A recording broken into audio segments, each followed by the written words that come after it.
Greetings and peace. This is Dr. Lawrence Brown with another episode of Interfaith Issues, where we discuss the issues of common interest to the three Abrahamic religions of Judaism, Christianity, and Islam.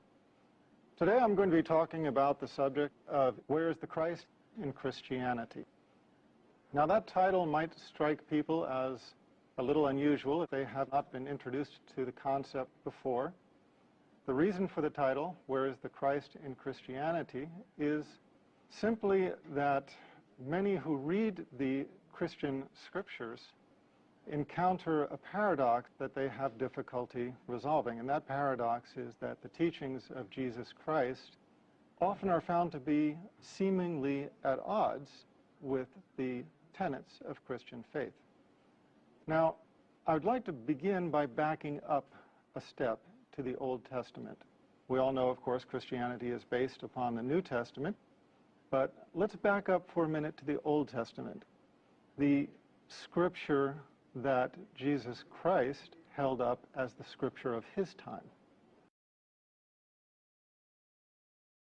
We have to remember that Jesus Christ was an Orthodox Jew. This is why he is frequently referred to as Rabbi Jesus. The Old Testament was the book that Rabbi Jesus held up as the book of laws of his time. These were the laws that he taught to his disciples. And so it is important for us to take a speculative look at the Old Testament. Let's begin with Genesis 32, where it is recorded that Jacob wrestled with another man? No. An angel? No, although it might say that in the translation. No, it's actually written that Jacob wrestled with God. Now, modern translations have tried to pretty much make this difficulty go away. They translate it as man or angel, but we have to read the scriptures in the foundational language in which they were recorded. And when we do this, we find that the Old Testament records that Jacob wrestled with God.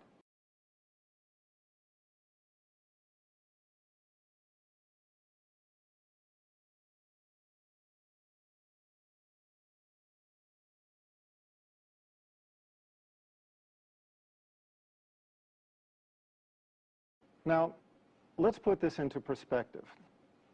Our universe is vast. How vast exactly is it? Well, take 240, add 21 zeros after it, and that's how many miles the universe is in diameter. 240 with 21 zeros after it is 7 sets of 3 zeros with commas. It's a number so vast, I'm not even sure if anybody knows the name for it. And on top of that, within this known universe, we have over 1 billion galaxies, and the universe, despite its vastness, is still expanding at 90% the speed of light.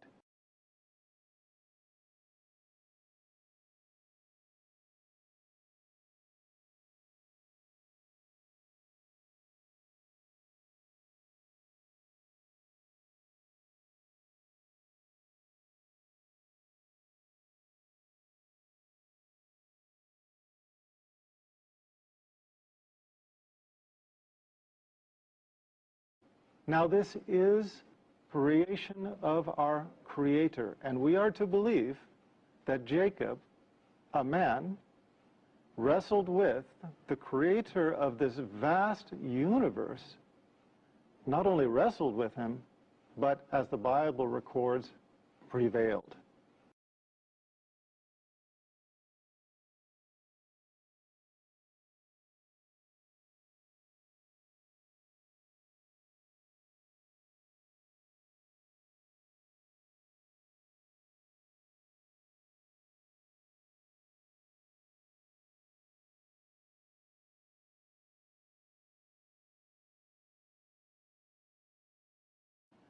It records that Jacob prevailed in wrestling against God.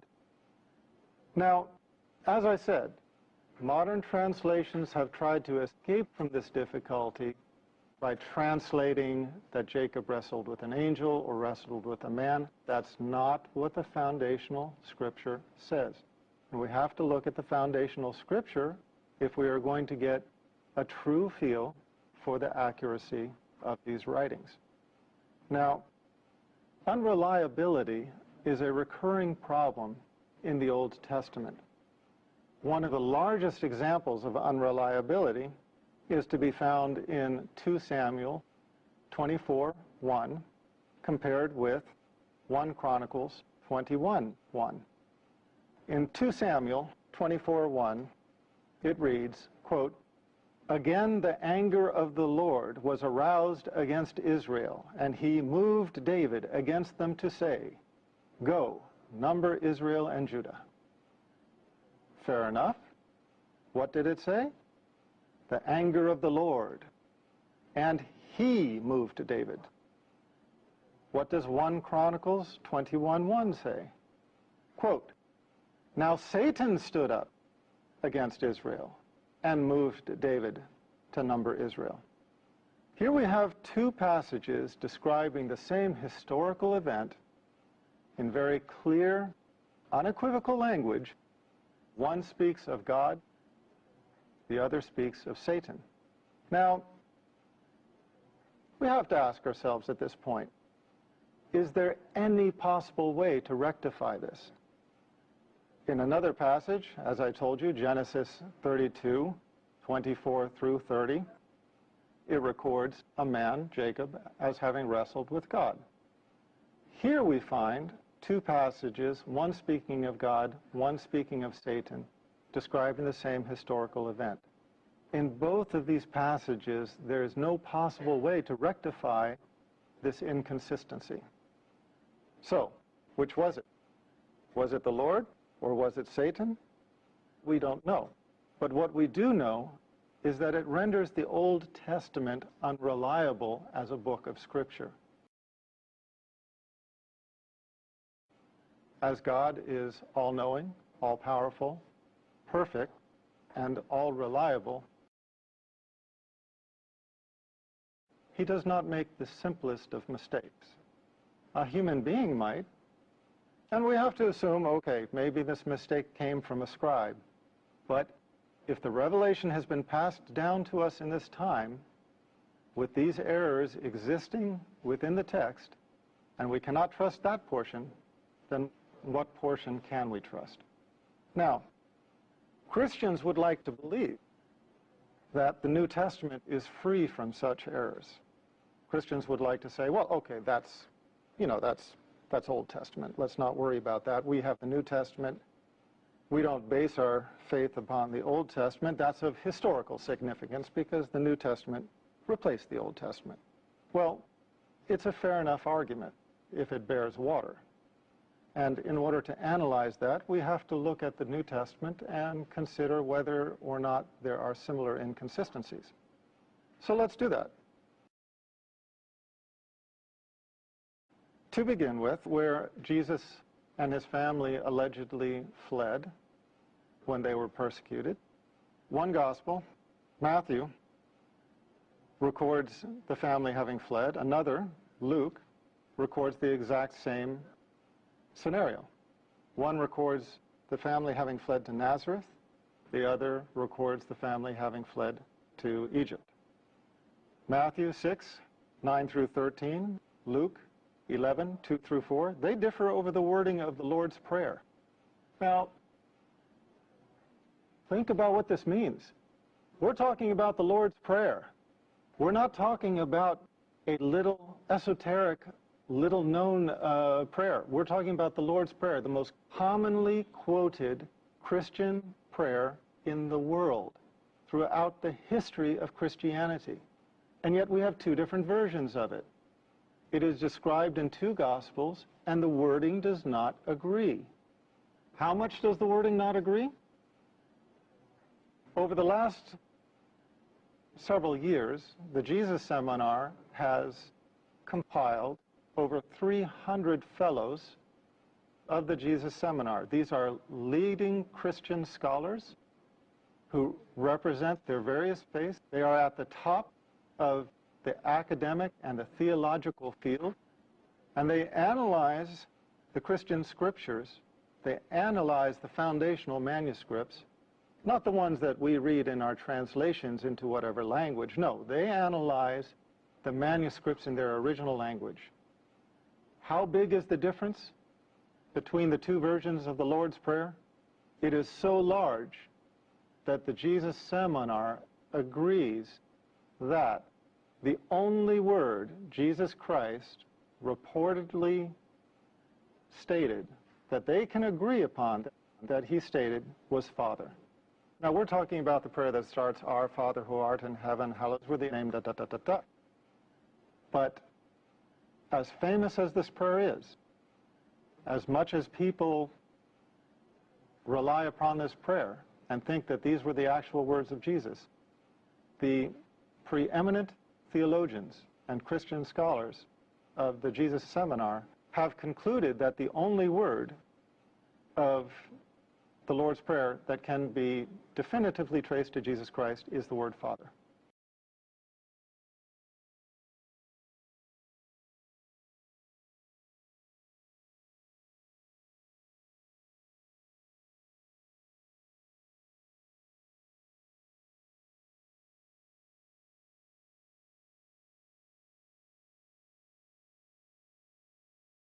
So this gives us some idea of the problems that exist in the New Testament as well. Matthew and John disagree over another point of critical importance. In Matthew 11:13 through 14, and chapter 17, 11 through 13, and John 1:21. These two Gospels disagree over whether John the Baptist was Elijah or not. In one case, John the Baptist described as Elijah. In another case, he is disavowed as Elijah. Again, you can't have it both ways. And in a book of God, we don't expect to find this kind of discrepancy. We don't expect to find discrepancies like who carried the cross. In Matthew, Mark, and Luke, Simon carried the cross. In John, Jesus Christ carried the cross. Again, which one was it? We don't expect to find differences over little things, such as what was the color of the robe that he was wearing? Scarlet, as in one gospel, or purple, as in another? Did the Roman soldiers put gall in the wine, or did they put myrrh? Look at the Gospels. You will find parallel stories that do not agree. Was Jesus crucified before the third hour, as in Mark 15:25, or after the sixth hour, as in John 19:14 through 15? Now, before the third hour and after the sixth hour, there is no way of reconciling these. There is no way that that time frame can overlap. You cannot have it both ways. And we are only talking about the events that are recorded leading up to the alleged crucifixion.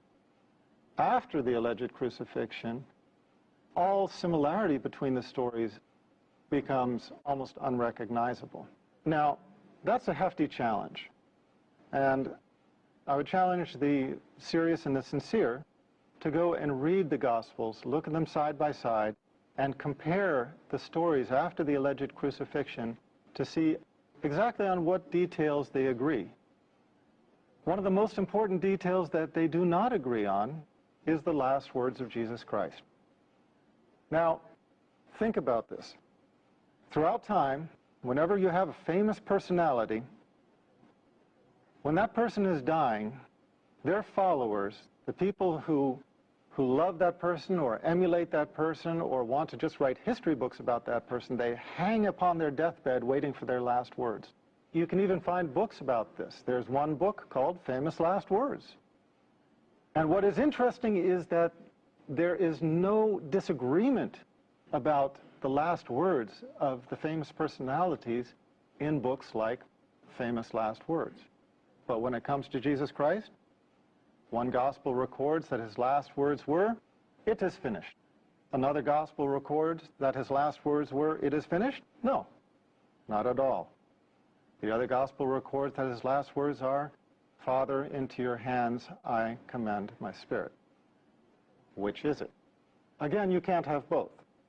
You can't have he said this and then said that and they were both his last words. No. If you said this and then you said that, this is no longer his last words. These are only a few of a long list of scriptural inconsistencies, and they underscore the difficulty in embracing the New Testament as unadulterated scripture, scripture that we can be comfortable hanging our salvation upon, trusting that this book will get us into paradise because it is letter perfect and we can be assured that it is pristine revelation from God. Because quite clearly it is not. There are inconsistencies that cannot be rectified with one another. Hence the question, where is the Christ in Christianity? On one hand, we have a religion that is named after Jesus Christ. And if you ask any Christian, what is the foundation of your faith? What does it mean to be Christian? They will say it means to follow the teachings and the example of Jesus Christ. But now, if that is the case, why do we find such a large disparity between what Jesus Christ teaches and what the church teaches as the tenets of Trinitarian Christian faith?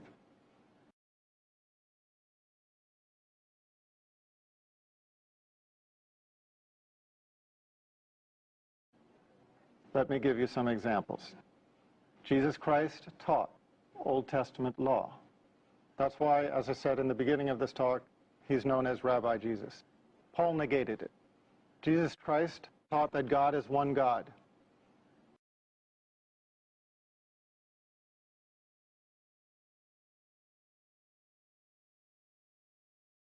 The Pauline theologians derived the Trinity.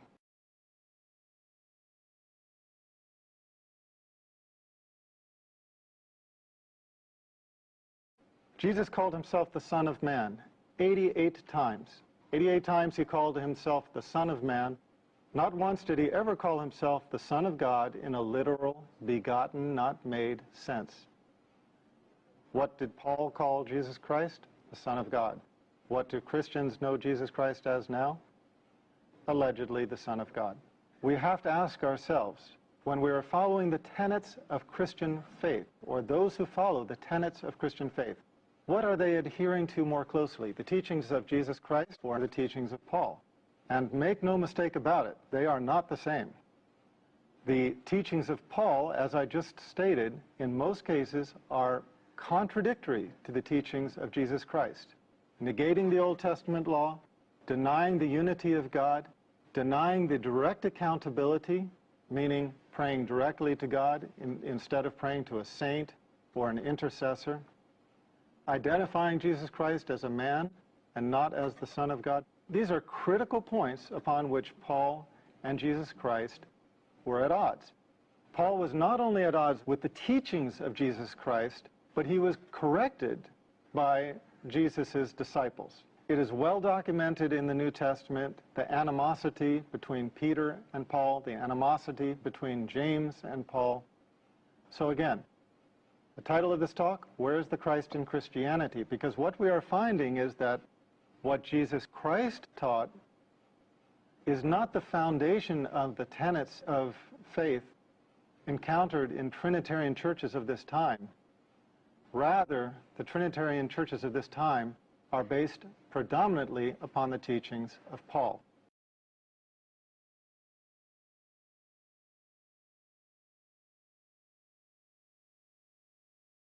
How recognizable is this?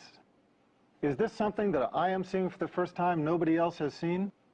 Is this something that has escaped the knowledge of Christian scholars? Not at all. They are well aware of it, but they are shy to talk about it. Let me read some quotes. Lehman contributes, quote, "What Paul proclaimed as Christianity was sheer heresy, which could not be based on the Jewish or Essene faith, or on the teaching of Rabbi Jesus. But, as Schoenfeld says, the Pauline heresy became the foundation of Christian orthodoxy, and the legitimate church was disowned as heretical." Was this only to be found in the writings of Lehman? No. Bart D. Ehrman,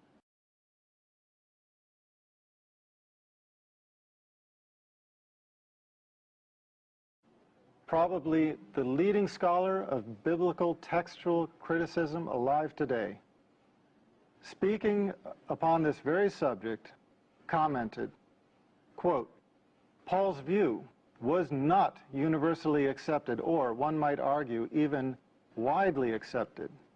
Even more striking, Paul's own letters indicate that there were outspoken, sincere, and active Christian leaders who vehemently disagreed with him on this score and considered Paul's views to be a corruption of the true message of Christ. One should always bear in mind that in this very letter of Galatians, Paul indicates that he confronted Peter over just such issues. He disagreed, that is, even with Jesus' closest disciple. Commenting on some of the early Christians in the pseudo-Clementine literature, Bart D. Ehrman wrote, Paul has corrupted the true faith on a brief vision, which he has doubtless misconstrued. Paul is thus the enemy of the apostles, not the chief of them. He is outside the true faith, a heretic to be banned, not an apostle to be followed.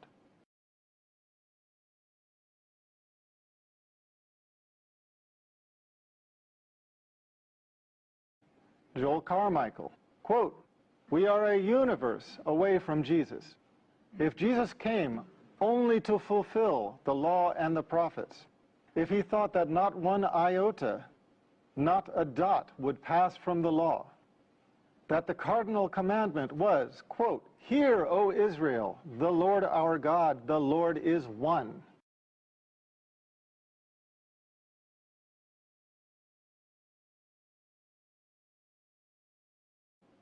And that no one was good but God, what would he have thought of Paul's handiwork? Paul's triumph meant the final obliteration of the historic Jesus. There are many others who have made similar comments. The point is that in analyzing Christianity, we have to choose who to take the teachings from. If we are choosing to take our teachings from the prophet Jesus, let's do it. Let's take from his teachings. Let's go and buy a red letter Bible that records all the words of Jesus Christ in red.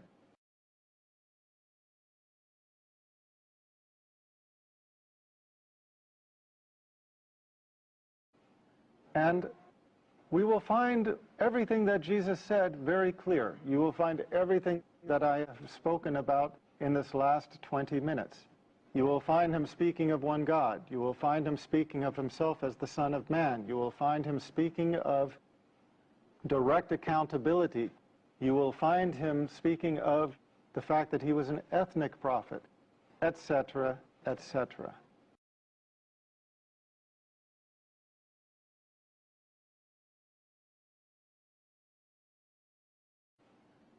But if you choose to follow the teachings of Paul, well, then you are welcome to follow the Pauline, Trinitarian Christianity that prevails in this time.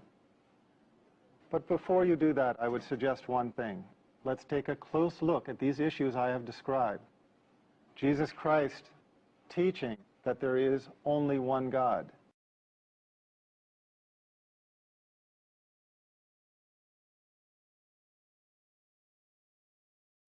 Teaching that the prophets were men and sons of men. Teaching direct accountability. What other religion, what other of the Abrahamic religions conveys these simple, true values? If you answered Islam, you'd be correct. Here is a religion that honors Jesus Christ as the prophet, that recognizes his humanity, recognizes the truth of the revelation that he conveyed, but at the same time recognizes the very human corruptions, whether intentional or not, that crept into that revelation over time. At the same time, Islam is a religion of Tawheed, belief in the oneness of God, as Jesus professed.